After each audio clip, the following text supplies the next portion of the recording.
আমরা সবাই পরেও থাকি সবসময়, তো সেটা কিন্তু পরে থাকতে থাকতে কালো হয়ে যায়। আর সেটা কিভাবে পরিষ্কার করব, তার জন্য এতদিন সোনার দোকানে দিতাম 200, 300, 100 টাকা নিত। আর এখন মিস্টার শফি মোদিজি স্যার আমাদের হাতে এমন একটা প্রোডাক্ট তুলে দিয়েছেন, যেটা আমরা বাড়িতে বসেই করি আর আর সেটাই আমি দেখাবো। এখানে কারোর কাছে উপর কিছু আছে পুরো কালো হয়ে গেছে, সেরকম কিছু আছে?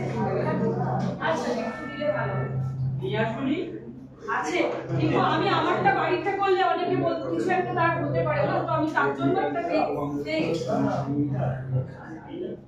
তো এটা পরিষ্কার করা কিন্তু খুব ইজি। এর মধ্যে একটা দেয়া রয়েছে একটা। আচ্ছা, এটা আমি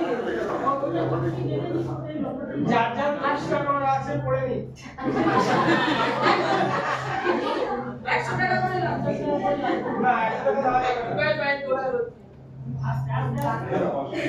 তো আমি এটা 2 থেকে 3 মিনিট ভিজিয়ে রাখবো। আর চাইলে আমরা এভাবে ওটাকে করতে হয়।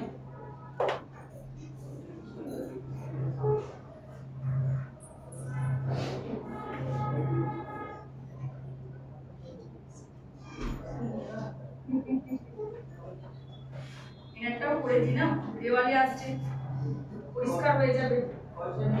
পয়সা তো অবশ্যই নেবো, কিছু হয় না আজকাল, হয় না তাহলে হয়ে গেছে। আমার এটা হয়ে গেছে, তো আমরা একটা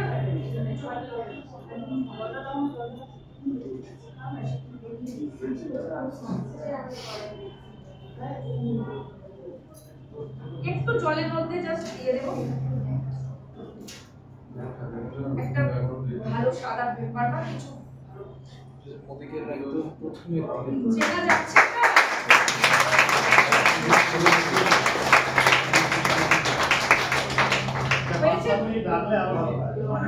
পাত্রে রাখলে এটা অনেকটা কালো ছিল, যেটা ছিল তার থেকে বেটার কি। তো এটা আমরা সবাই ইউজ করবো তো। আচ্ছা, আরেকটা আছে আমার এই অবস্থা, এতে আমি এখন ভিজিয়ে রাখবো। আমি এটা লাস্টে আরেকবার করবো। তো এটা আমরা সবাই নেব তো, সবার বাড়িতে থাকবে তো এটা। আর এটা যতক্ষণ না কালো হচ্ছে ততক্ষণ আমরা ইউজ করতে পারি। আর আমাদের ঠাকুরের সিংহাসনে যে রূপোর অনেক কিছু থাকে, সাজ সরঞ্জাম ঠাকুরের, সেগুলো দিয়ে সেগুলো পরিষ্কার করতে হবে। বেলপাতা, হ্যাঁ বেলপাতা, তারপরে আমাদের যে সিঁদুরের কৌটোগুলো থাকে উপর বাড়িতে, সবার বাড়িতে, সেগুলো কিন্তু পরিষ্কার করা যায়। তো এই ছিল আজকের আমার। Thank you.